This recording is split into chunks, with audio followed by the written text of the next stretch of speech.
The most achievers are pleaser type of achievers, who became achievers in order to please the parent figures, or to fit in, or get attention, or the admiration of those we craved it from. Welcome to the Masculine Psychology Podcast, where we answer key questions in dating, relationships, success, and fulfillment, and explore the psychology of masculinity. Now, here's your host, world-renowned therapist and life coach, David Tian. In this episode, I'm going to try something a little different and see how it goes. Once upon a time, there was a child. This child longed for a companion to play with him, to run and jump and roll in the long grass, to snuggle up with on a cold winter's evening, to tell secrets to. And he was lucky because one day, much to his delight, he was given a beautiful puppy with a shining coat and sparkling eyes and a big doggy grin on its face. The child and the dog loved each other so much, and they were very happy together. Then one day the dog peed on the carpet. The child's parents were very angry and scolded the dog and told the child that he'd better keep that dog under better control or who knows what would happen. The child did his best to make sure that the dog didn't get into the good rooms, but one day he forgot and left a door open into the living room. Imagine his fear when he came into the room and saw that the dog had chewed almost right through the leg of his mother's favorite chair. The dog was banished to the porch. If it ever came back into the house, it would have to go. For hours, the child would sit in the cold with the dog, snuggled into its soft, warm coat, until discovered and told to come into the house and leave that bad dog alone. One day the door to the kitchen was left open, and the dog was discovered with yet another precious possession in its mouth. This was the last straw. The child's father took one look at the dog and went to grab it. The child screamed and yelled at the dog. He ran at it and chased it into the woods at the back of the house. At first, the dog would try to sneak back into the garden, but the boy's parents would yell at it and yell at the boy too, so he began to watch out for it, chasing it away before his parents would spot it. Eventually, the dog stopped coming back. At first, the child missed his friend terribly, but as the weeks and months passed, the memories of how wonderful he had felt as they played together began to fade. He even started to believe what his parents said about how bad that dog had been. Spring came again, and other friends came to the house and asked him to come out and play. Gradually, he began to forget about the dog altogether. Several years passed, and they moved to a different part of the city. One day, the child, who was quite grown up by now, was walking beside the edge of a big wood. Suddenly, a movement in the dark undergrowth by the edge of the path caught his eye. It was so slight that he wasn't even sure that he'd seen anything at all. But he was curious, and although he was busy, he thought that he could spare a couple of minutes standing there, watching that place. So he stayed very still, watching where he thought the movement had been. Yes, there was something, but he couldn't make it out. Something just there, hidden behind some tall grasses under the trees. Part of him started to become a bit scared. What if it was a bear, or a wolf, or a dragon? Part of him was still quite a small child sometimes. Then he took a moment just to acknowledge that scared feeling in him, and he became calm inside again. He brought his attention back to that place where that something was. Now he could just make out two eyes gleaming in the dark, watching him intently. Very quietly he whispered a greeting to the creature. "Hello. I can see you're there. I'm not going to hurt you. I'll just stay over here." And very slowly, so as not to frighten it, he sat on the ground. The shadows lengthened, and still he sat, motionless as a statue, just watching the spot where the two eyes gleamed. And then his patience was rewarded. A furry face emerged slowly. It was so dirty that it was hard to see what kind of an animal it was. The boy could see that it was scared, but also it was wanting to come closer to him. Gently he said, I can sense that you're scared and you're wanting to come closer." And he waited to see what the animal would do next. Creeping on its belly, the creature inched its way forward until its head was almost touching the boy. It was filthy. Its coat was all matted with mud and burrs. Part of him wanted to pull away from it, worried about getting his clothes and hands all dirty. But as he looked in its eyes, he could sense how lonely it was, how much it was wanting him to accept it, just the way it was. He tried to sense how it would like him to be with it. It looked as if it wanted him to pet it. He tentatively put out his hand so that it could sniff him. It gave his hand a little lick and lowered its head into his lap. Gently, he stroked its ears. Now that it had come out of the bushes, he could see that it was a dog. A skinny, filthy, frightened, lonely dog.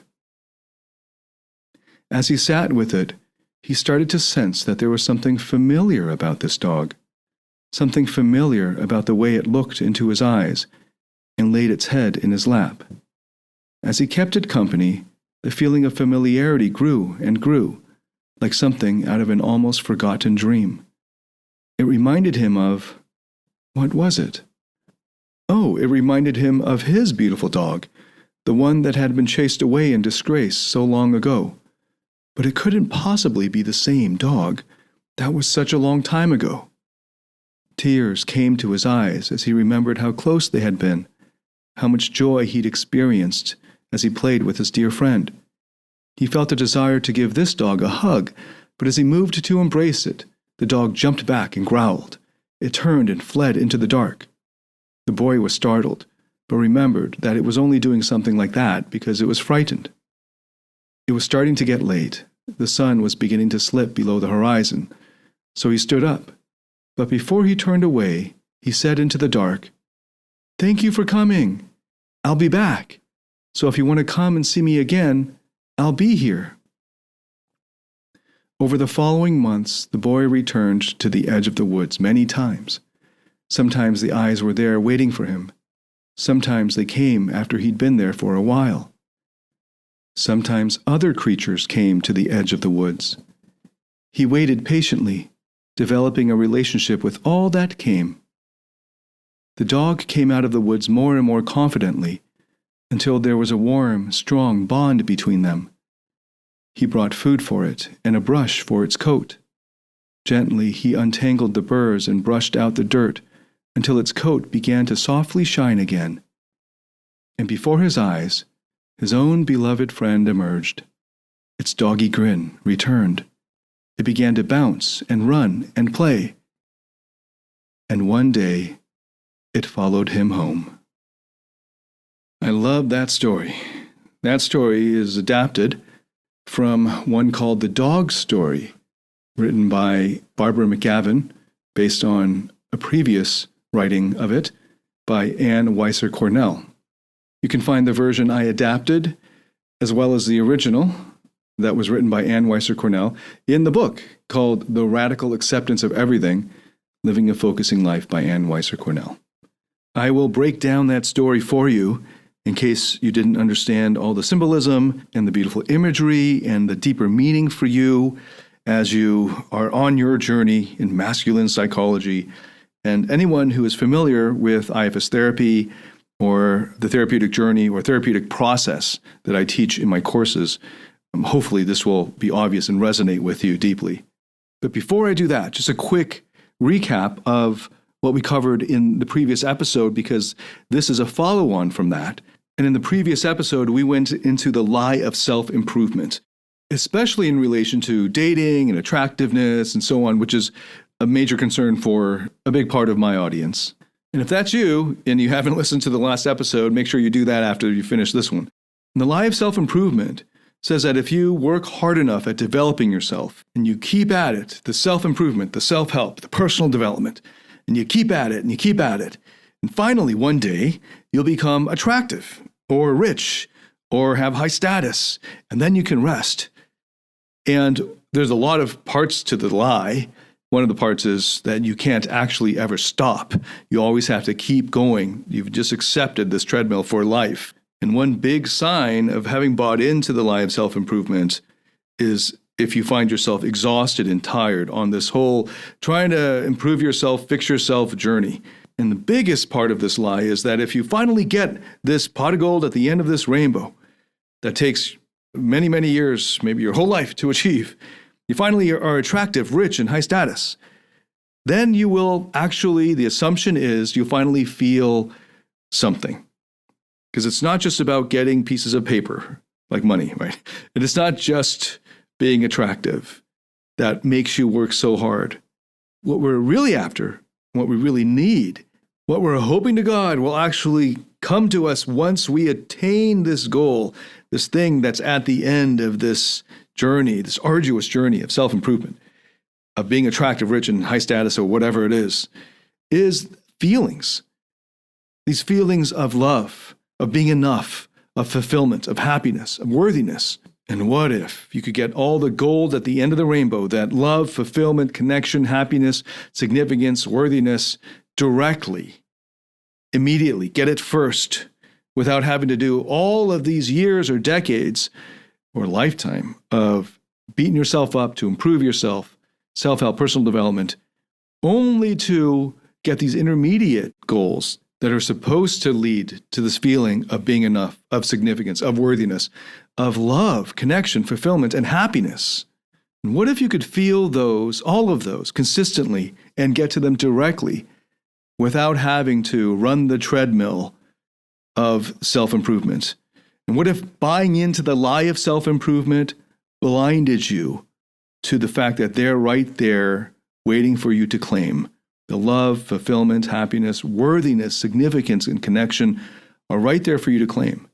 But instead, you go on this long, arduous journey that doesn't even get you there, and instead forces you to settle for these intermediate goals or goods that don't actually lead directly to those feelings that you really need and want. Wouldn't that be such a tragedy to be blinded to this goal that's right there in front of you? That is, in fact, you that you're standing right on top of. And so many people waste their lives lost in achievement into their 30s, their 40s, their 50s, and never actually feeling in a consistent way as their default state that love, fulfillment, satisfaction, significance, worthiness, that they're striving so hard to experience. And instead, they're living lives of constant background anxiety, of striving because of the fear that otherwise they won't be enough, that they won't get those good feelings, that they're just hoping that they can experience more consistently and finally rest, because in fact, many parts of them are exhausted from this relentless, constant beating yourself up in the hopes that you will finally make it. You'll finally be somebody, or you will finally prove that you are enough or worthy or significant. And by doing so, then finally attain that unconditional love that we're all actually yearning for unconsciously and consciously. And that would be such a tragedy to waste your whole life and never discover this, or never experience it, or never see it, or never understand it. And that's why I'm doing this episode, the last episode, and a lot of the episodes in the Masculine Psychology podcast so far. Because it would be such a great tragedy to spend your whole life working so hard, slaving away, striving so hard, sacrificing so much in the effort to get what you want, only to get what you think you want, but not what you need. And most people who begin the self-development journey don't even get what they think they want. So what do we really need then? And how can we get it? And how can getting what we need also lead us to getting what we want? And just for the sake of focusing this analysis, I'm going to home in on, or concentrate on, the application to becoming attractive. So the dog story begins with a child getting a puppy. And the puppy represents this vulnerable part of us, or it could represent parts in us that are spontaneous, adventurous, fun-loving, playful, and innocent and trusting and so on. And what happens in the dog story is what puppy does, what puppies do. They pee on the carpet, they tear up furniture, they chew up shoes and all that. And the parents' reactions, the parents in the story represent our parents, obviously, but also this could be bad teachers, it could be society at large, it could be aunts or uncles or grandparents or any adult type of figure, or it could also be bullies, any outside force that shamed us into trying to be something that we are not in order to keep that attention or connection. And as a result, as we adapt how we are, we lose parts of ourselves.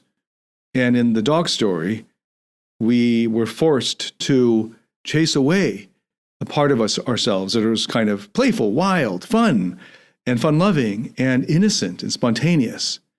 And instead, we were told to be obedient and told to be convenient for parents to take care of, not to be messy and wild and all of that. And we exile parts of ourselves. Achievers exile their wild, rebellious parts often, though you could have a rebellious achiever. But most achievers are pleaser type of achievers who became achievers in order to please the parent figures or to fit in or get attention or the admiration of those we craved it from, maybe teachers, relatives. So we also have these little puppies, these parts of ourselves that were fun-loving, that were forced out of us as a result of socialization or tense parenting, stressful parenting. And very often it's because the parents or the parent figures or the teachers or whatever were doing this out of their own shame and fear of their own disowned parts, their disowned, exiled parts. So the imagery here is of how exiling happens when we're young. And is beautifully told. Barbara McCavan wrote the original that I adapted, where what it's like over the years of what it's like to exile a part. At first, the child missed her friend terribly. Oh, the original has it as a female. Missed her friend terribly, but as the weeks and months passed, the memories of how wonderful she had felt as they played together began to fade.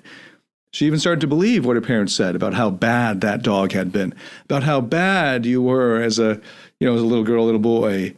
Maybe the little boy shouts out loud a lot out of exuberant joy, but the parents are so ashamed of others looking at them at a restaurant that they shush the boy and punish him and make him feel bad for expressing his natural joy. And then the way that it gradually happened. So gradually she began to forget about the dog altogether. Now that's the first third of the story. And most people's stories end there. It's very unfortunate. And they wonder, where is my natural zest for life? Where's my joys, my spontaneity, my love and connection that I have inside me naturally? And they don't even know what that could be because they've lost it, because they've been forced to adapt how they were, which included or necessitated disowning the parts of themselves that were necessary to experience that love for themselves. Loving yourself is a prerequisite for experiencing and creating a successful long-term relationship. You might have heard this. It's one of those memes that get passed around from therapists and all that on Instagram, whatever. And it's true. But most people have no idea what that really means because they've lost these parts of themselves. They've had them exiled, or they exiled them, not on purpose or sometimes on purpose. And they've disowned them because they weren't pleasing to the parent figures that they needed to please back then. Because as a young child, you're relatively powerless compared to these big, tall adults who wielded all of the freedom and authority, and you just had to obey or otherwise you'd get punished. And instead of being punished, which sucks and is very painful and can be incredibly painful and traumatic, it'd be easier to just disown, exile, or banish parts of ourselves that these parent figures don't like. But unfortunately, those parts of ourselves are necessary to complete ourselves, to actually experience those beautiful qualities that are attractive and that are, more importantly, necessary for life fulfillment. and a deep, abiding happiness and a sense of significance. So maybe the one that most puzzles achievers, and they start off with the question, why should I do therapy? What will it give me? Well, because they're so focused on making money and thinking that making money will finally make them feel enough and happy, only to sacrifice 20, 30 years of their lives.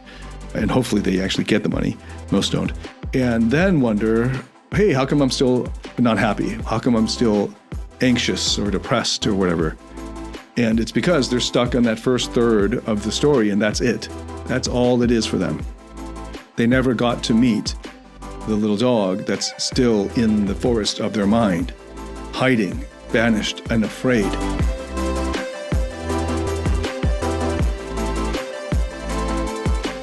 Do you struggle in your interactions with women or in your intimate relationship?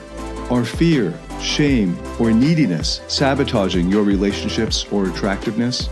In my Platinum Partnership Program, you'll discover how to transform your psychological issues, improve your success with women, and uncover your true self.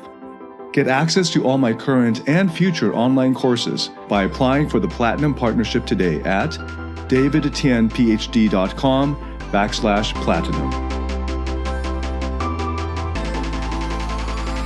So the middle third of the story is a description of what it's like in the therapeutic process and encountering one of your exiled parts. And this would be a part that was there from when you were very young. Now, there are a lot of things to notice in the story, especially the way of being with and gently approaching this vulnerable exiled part. So just drawing attention to that, all of the gentle way of being with it. But I also want to point out, that may not have been picked up when you first listened to it, is how other parts of you showed up to be with, or in relation to, or triggered by encountering this young exiled, vulnerable part. And it starts with the child, now grown up, being curious. And that's often one of the first characteristics that show up. And if you know IFS therapy, you know about the 8 C's of the self, and that's often the first one that is most accessible. Curiosity, before compassion even. Just being curious and staying with that curiosity. And as he's curious there, some other parts come out. And there's a part of her that became a bit scared and wondered, what if it's a bear or a wolf or a dragon? And that's an example of other parts, or part of him, that is frightened of vulnerability. And this is very common in achievers who think they're all tough and disciplined and lots of willpower, but they're actually really scared. They're afraid. And sometimes I like to point that out just to challenge them a bit, because they think they're so tough and they don't need to be vulnerable, but they're afraid of vulnerability. Or it could be other parts that are afraid of this exile, of what it might bring. But in this case, the example is thinking that the exile is a dangerous part because it could be very powerful, like a bear, a wolf, or a dragon. And it's beautiful how it was dealt with. Then he took a moment just to acknowledge that scared feeling in him.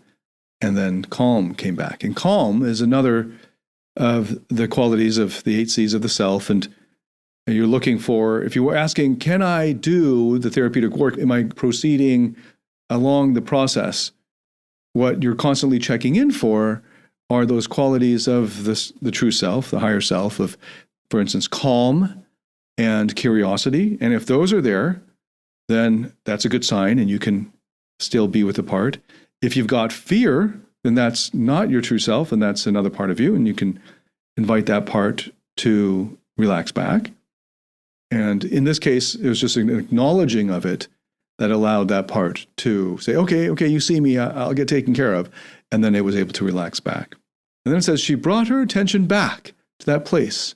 And that's a beautiful transition. That's a beautiful thing. I mean, that's what happens in the therapeutic process. So no matter what other parts come up, a part that's afraid, a part that's thinking a lot, trying to analyze things, a part that wants to fix the situation or whatever, once you acknowledge them, there they are. Okay, I see you. That's a part. Can you just relax back and trust that I've got it, and let them feel your calm and your curiosity and that your confidence, that you can be with the part that you're not afraid of the part that you're working with. which in this case is the scared dog, then the other parts can relax because they trust your leadership. And you can just then bring your attention back to the target part, which in this case, the dog story is the now wild dog, sort of abandoned dog in the forest. And then as the boy got closer and closer to the dog, it was starting to see more and more of the dog, and it was noticing that it was dirty. Now, it's one thing to notice something's dirty. It's another thing to be disgusted by it. And that's what was happening. So part of him wanted to pull away from it, worried about getting dirty. And you might also have parts that think it's weak or disgusting, or they might feel revulsion at it. And all of those reactions to any of your exiled parts is a sign that you're blended, or what we call blended, that another part of you is taken over or is there and you're now identified with it. And so you can just, again, as always, acknowledge that that's a part of you and let it know and feel your confidence that you are not afraid of the target part, which in this case is the exiled dog. And then it ought to relax, but if it doesn't, that's okay, because then you switch your attention to the part of you that won't trust you yet and relax back. And that becomes the focus of your attention for that session with your therapist or for that time. And again, I highly recommend that you work with a professional, experienced therapist in this process, because it's very difficult to do on your own if you don't have a lot of experience already. And even if you have a lot of experience, it's so much easier to be able to work with the therapist's true self as well. So then have some guidance while your eyes are closed and you're sensing inside and so forth. So I highly recommend you don't do self-therapy unless you have already years of experience working with a professional. I know that I really don't want to have to give that recommendation because it sounds self-serving. I mean, I am also a certified IFS therapist and I have clients, but I'm just warning because I've seen so many people who have done the self-therapy route, and I've not seen a single one so far who has actually not been led astray in the sense that when they start doing therapy properly with their therapist one-on-one, they end up having to unlearn a lot of bad habits of being with their parts. So dog story is a great illustration of how the process works. Part of her wanted to pull away from it. Part of her was scared of it. And she just acknowledged those parts. Well, I keep switching he and she. It's originally written, McGavin's version is a girl. So the child acknowledged those parts, and then they naturally relaxed back.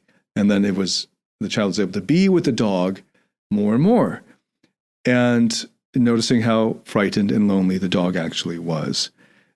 And then so many guys, you can tell that they're not in what we call in self. They're not fully in their higher self when they come with an agenda. Like, I just want to fix these exiles. Help me find all the exiles and fix them so I can finally be attractive and I can finally get the girls. They're still focused on these intermediate goals that they have believed the lie that getting those intermediate goals will finally get them the end goals. They're still too short-sighted. And when that's there, we know that that's not their true self. That's a protector part that they're identified and blended with. And we try to understand that part that has the agenda, and we switch our focus to that part because it won't relax back until it trusts enough to relax back. Trust the process, or trust the therapist self or the client self enough to relax back. And what's happening here with the the dog story is beautiful, because this is how it is a lot closer to how it really happens. The first time the child makes contact with this abandoned dog, with the dog that was exiled, the dog was scared, and the child wanted to give the dog a hug, but it ran away. It jumped back and growled. It was afraid. And out of fear, it becomes angry. Out of fear, it snaps. It growls. And then it turns and flees into the dark. And no big deal. If the girl or the boy is in self, it's simply, okay, hey, thank you for coming. I'll be here anytime you're ready to come back.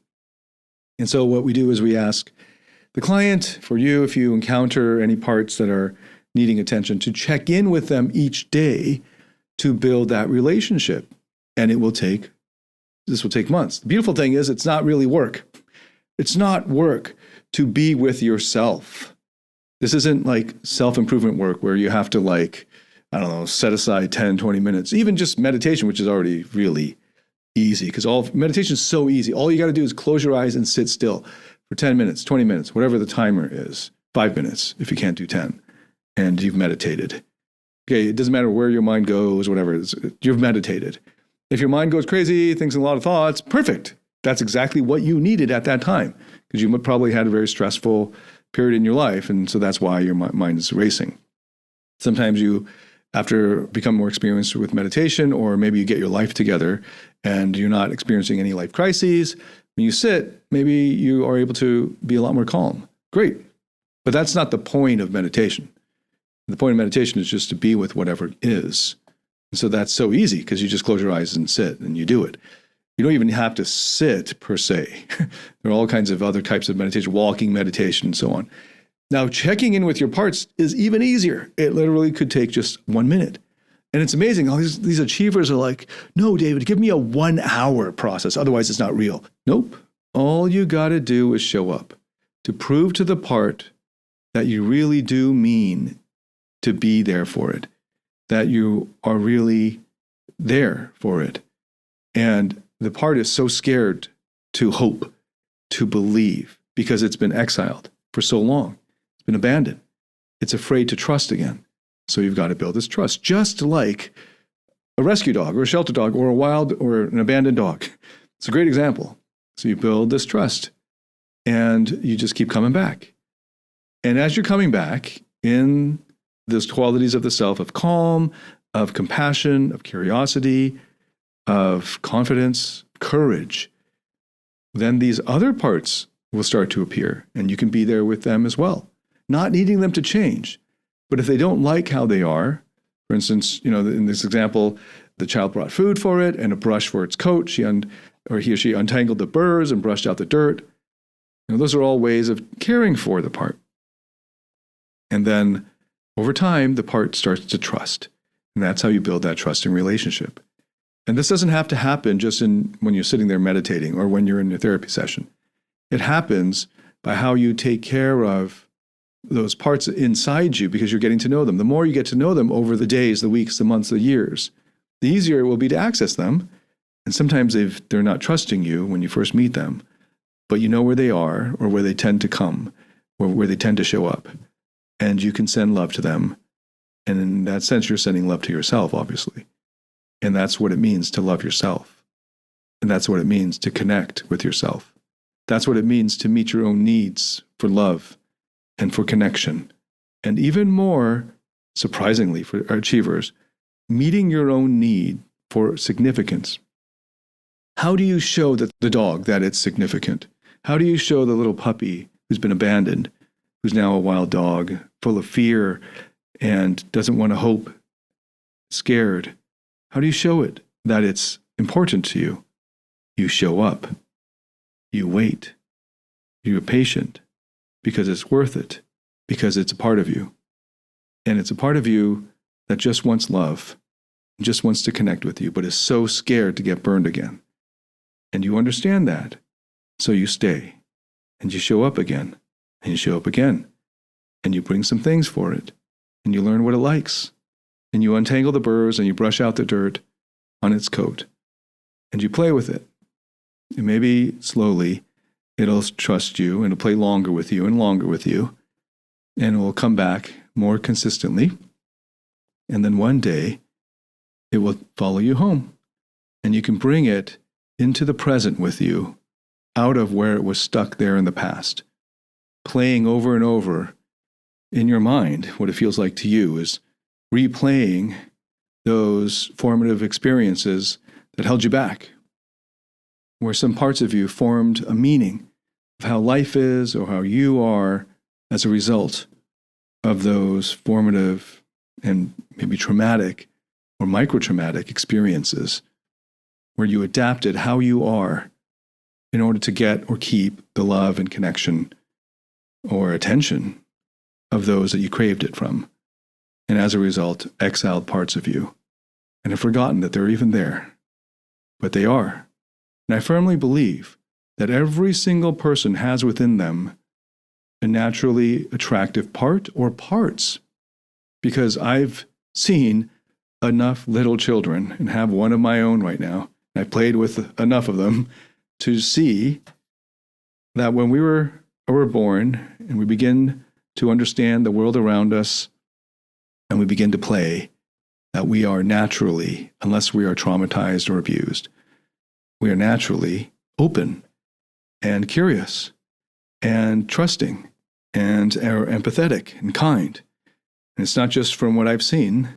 There are mountains of research backing this up. And I understand that some of this might be too abstract or vague or not scientific enough. That's fine. That's for a different episode that we will explore.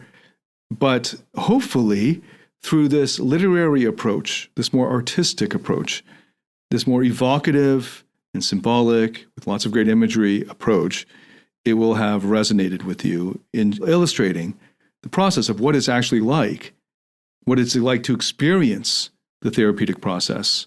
For me personally, it took a little girl who was about 2 years old at the time that I recognized this, where I was babysitting her quite a lot. Actually, I made a whole separate video talking about this. I think I've entitled it The True Meaning of Life, and it's on our YouTube channel.